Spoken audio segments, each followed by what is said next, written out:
नमस्कार, स्वागत है एक बार फिर से आप सभी का आपके अपने चैनल हनुमान सेवा परिवार में। आशा करते हैं कि प्रभु श्री हनुमान जी और परम पूज्य गुरुदेव बाबा नीम करौरी महाराज जी आप सभी भक्तों पर असीम कृपा सदैव बनाए रखें।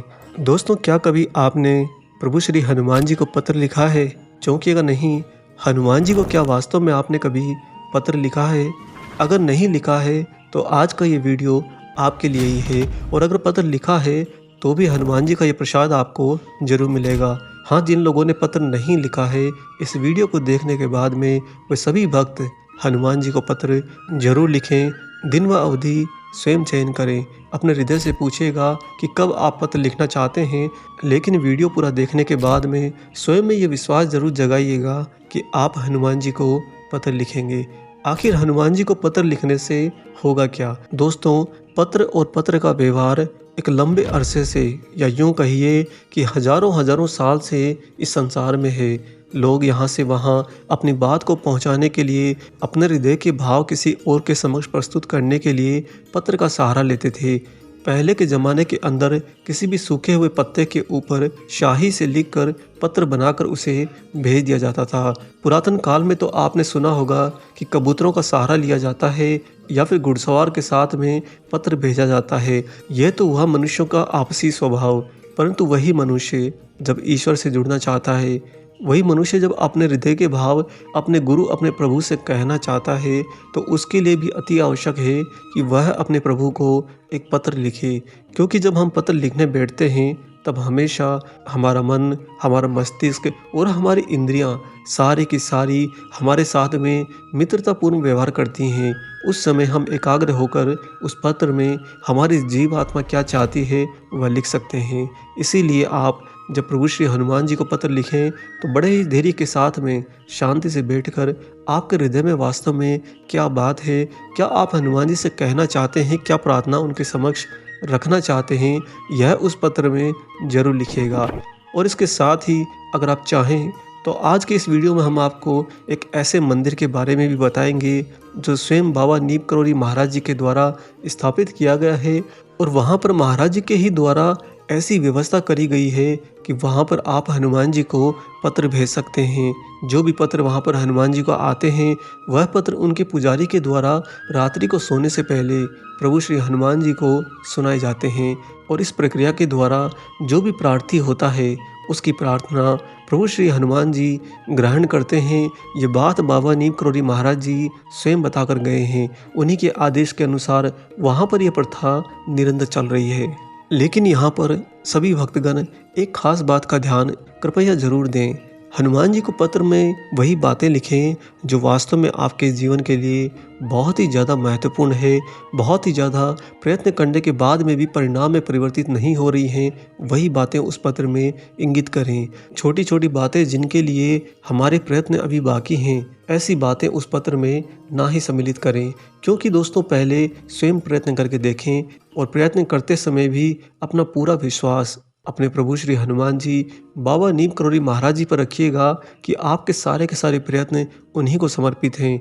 इसके बाद में भी अगर आपका काम नहीं बनता है, आपके सारे प्रयत्न पूरे होने के बाद में आपको परिणाम प्राप्त नहीं होता है, तो ऐसी स्थिति में आपको बैठ जाना है प्रभु श्री हनुमान जी को पत्र लिखने के लिए।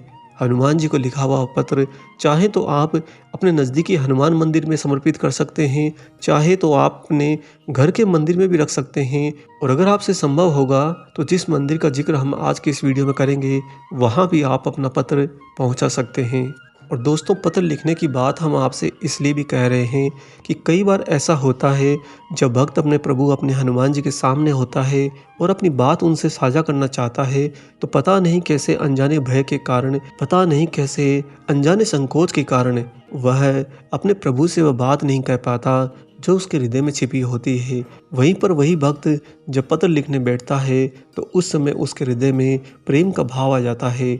वह हनुमान जी को, महाराज जी को अपना स्वयं का बहुत ही ज़्यादा नज़दीकी मानकर उन्हें अपने हृदय की बात बताने के लिए उस पत्र के अंदर सारे भाव लिख देता है। इसीलिए हनुमान जी को पत्र लिखने का माध्यम हमेशा प्रभावशाली माना जाता है। बस जब आप पत्र लिखने बैठें तो इस बात को पहले दोहरा लें कि सामने जो है वो कोई एरा गेरा नहीं, वो तो स्वयं हनुमान जी बाबा नीम करोली महाराज जी हैं। और आपको पता है कि आपके पत्र की बात जो ही उन तक पहुंचेगी, उस कार्य को पूर्ण करने का संपूर्ण सामर्थ्य वही रखते हैं इस पूरे ब्रह्मांड में, और वह आपके कार्य को पूर्ण करके रहेंगे। इसी दृढ़ता के साथ में पत्र लिखने बैठिएगा। आइए आपको सुनाते हैं पहले महाराज जी की वो अलौकिक घटना जहाँ पर इस भाव का उद्गम हुआ है। दोस्तों, श्री सीताराम जी नागालैंड के एक बहुत ही बड़े व्यापारी थे। उनका कामकाज बहुत अच्छे से फैल रहा था और जीवन में किसी भी प्रकार का कोई दुख नहीं था। उनके जीवन की सफलता और सुखों के पीछे जो प्रमुख कारण था वह था उनकी भक्ति बाबा नीम करोली महाराज जी के लिए। जी हाँ, सीताराम जी बाबा नीम करोली महाराज जी के अनन्य भक्त रहे हैं। गाहे बजाए जब भी किसी चिर परिचित को कोई संकट आन पड़ा होता है तो उसके लिए भी सीताराम जी हमेशा महाराज जी से प्रार्थना कर लिया करते। दोस्तों, इस बात पर आप भी ध्यान दीजिएगा कि जो हनुमान जी का महाराज जी का परम भक्त होता है, अगर आप उनसे कहते हैं महाराज जी को प्रार्थना करने के लिए और वह भी आपकी तरफ से प्रभु को प्रार्थना रखते हैं, तो कई बार ऐसा पाया गया है कि उनकी भक्ति के फल के कारण प्रार्थी की प्रार्थना को जल्दी सुन लिया जाता है। यही स्थिति सीताराम जी के साथ में भी थी। वह उन दिनों को याद करते हुए कहते हैं कि यह घटना सन 1992 की है। महाराज जी के शारीरिक लीला को विराम देने के कई वर्षों बाद में ये घटना घटी थी। वह कहते हैं कि 1992 के मध्य में उनके एक बहुत ही दूर के रिश्तेदार का लड़के का अपहरण हो गया था, और जो ही अपहरणकर्ता एवं फिरौती की बात उनके रिश्तेदार को पता चली तो उनके पूरे के पूरे परिवार में कोहराम मच गया। तुरंत ही नज़दीकी पुलिस थाने में शिकायत की गई और पुलिस भी उनके लड़के को तलाशने में सक्रिय हो गई, लेकिन 5 दिनों तक उस लड़के का कोई पता नहीं चला। सीताराम जी के वह रिश्तेदार रोज़ रोज़ उन्हें फ़ोन पर अपने दुख का विवरण सुनाते थे। अपने रिश्तेदार के साथ साथ में सीताराम जी भी इस घटना से बहुत ज़्यादा दुखी हो गए, और तभी छठे दिन अपने उन्हीं रिश्तेदार से फ़ोन पर बातचीत करते समय सीताराम जी के मुंह से निकल पड़ा कि लखनऊ में बाबा नीम करोली महाराज जी के द्वारा हनुमान जी का एक मंदिर स्थापित है। वहाँ पर पुजारी के लिए बाबा स्वयं ये व्यवस्था करके गए हैं कि जो भी वहाँ पर हनुमान जी के या पुजारी जी के नाम से पत्र आएगा, उससे पुजारी जी रात में सोने से पहले प्रतिदिन हनुमान जी को जरूर पढ़कर सुनाएंगे। महाराज जी का ही यह आदेश है और जिसका पालन निरंतर किया जा रहा है। बताते हैं कि ऐसा करने पर हनुमान जी प्रार्थी का संकट तुरंत ही दूर कर देते हैं। सीताराम जी ये बात कहते हुए अपने रिश्तेदार को कहते हैं कि तुम भी एक पत्र भेज दो महाराज जी के नाम से, हनुमान जी के नाम से। अगर तुम्हारा लड़का जीवित है तो वास्तव में वह तुरंत आ जाएगा। सीताराम जी के कहने पर अपहरण हुए उस लड़के के घर वालों ने, यानी कि उनके रिश्तेदार ने, उन्हीं की सलाह मानकर एक पत्र लिखकर विशेष समाह के साथ में लखनऊ के हनुमान मंदिर भेज दिया। लखनऊ के हनुमान मंदिर जो ही पत्र पहुंचा, पुजारी जी ने उसी दिन रात को वह पत्र हनुमान जी को पढ़कर सुना दिया, और हनुमान जी को जो पत्र सुनाया गया वह प्रार्थना जा पहुंची बाबा नीम करोली महाराज जी के पास, और महाराज जी के दिए गए वचन के अनुसार हनुमान जी की ऊर्जा को वह कार्य तो पूर्ण करना ही था, क्योंकि वह तो स्वयं ही हनुमान हैं। दोस्तों, यह जो व्यापारी सीताराम जी महाराज जी के भक्त हैं, यह कहते हैं कि मैं बाबा की भक्ति तो करता था, परंतु मैंने बाबा के कभी शारीरिक रूप में दर्शन नहीं किए थे। शायद मेरी धार्मिक आस्था से प्रसन्न होकर ही महाराज जी और श्री माँ ने अपना स्नेह मुझे इस तरह से दिया है। सीताराम जी कहते हैं कि रिश्तेदार से पत्र तो मैंने भिजवा दिया, लेकिन मन ही मन में महाराज जी से निरंतर प्रार्थना करता रहा कि बाबा जी, मेरी लाज अब आपके हाथ में है, मुझे झूठा मत पड़ने देना, सब संभाल लेना। सीताराम जी कहते हैं, कभी दर्शन न करने वाले इस साधारण से भक्त की साधारण सी भक्ति से बाबा कुछ ऐसे प्रसन्न हो गए कि महाराज जी ने उनकी लाज रख ली।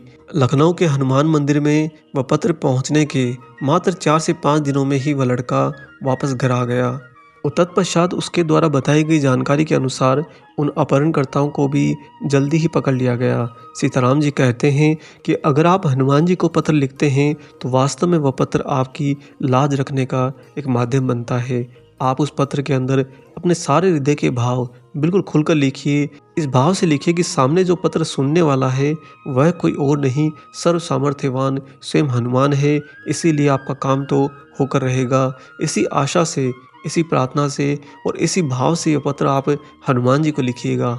दोस्तों, आप भी सीताराम जी के द्वारा बताई गई इस सलाह का अपने जीवन के अंदर जब भी आप महाकष्टों से घिर जाते हैं, उस समय ज़रूर इस प्रार्थना विधि का पालन कर सकते हैं। अपने हाथ से एक पत्र लिखकर लखनऊ के श्री हनुमान मंदिर में पहुंचा सकते हैं। और अगर आपसे ये नहीं हो पाता है तो आप अपने नज़दीकी किसी भी हनुमान मंदिर में पत्र लिखकर देकर आ सकते हैं। वहाँ के पुजारी से आग्रह कर लीजिए कि संध्या की आरती होने के बाद में जब वह फ्री हो, उनके पास में समय हो, तो वह आपका पत्र श्री हनुमान जी को सुना दें। बस इतना सा कर दें आपके लिए। और वहाँ पर पत्र देते समय साथ ही आप महाराज जी से भी ये प्रार्थना करें कि बाबा, मैंने अपने हृदय की परेशानी आपको पत्र के माध्यम से भेज दी है और अब आप जाने हनुमान जाने, सारा का सारा आप पर छोड़ता हूँ। ऐसा कहकर आप अपना पत्र नज़दीकी हनुमान मंदिर में ज़रूर देकर आइएगा। आप देखेंगे कि आने वाले कुछ ही दिनों के अंदर आपकी वह समस्या अपना रास्ता बदल लेगी। आपकी समस्या का रास्ता बदलकर वह रास्ता पकड़ लेगी जिस रास्ते पर उसका समाधान है, और वहाँ से बाहर आपको महाराज जी हनुमान जी ज़रूर निकाल लेंगे। आशा करते हैं कि बाबा का ये अलौकिक विशेषांक आपको ज़रूर पसंद आया हो। वीडियो अगर अच्छा लगा है तो जाने से पहले इसे लाइक कर दीजिए, और अगर आप चैनल पर नए हैं तो चैनल को सब्सक्राइब कर लीजिए। तब तक अपना और अपने माता पिता का संपूर्ण ख्याल रखिए और परम प्रभु श्री राम जी का निरंतर गुणगान करते हुए बाबा हनुमान और बाबा नीम करोली महाराज जी की निस्वार्थ होकर सेवा करते रहिए। जय सिया राम।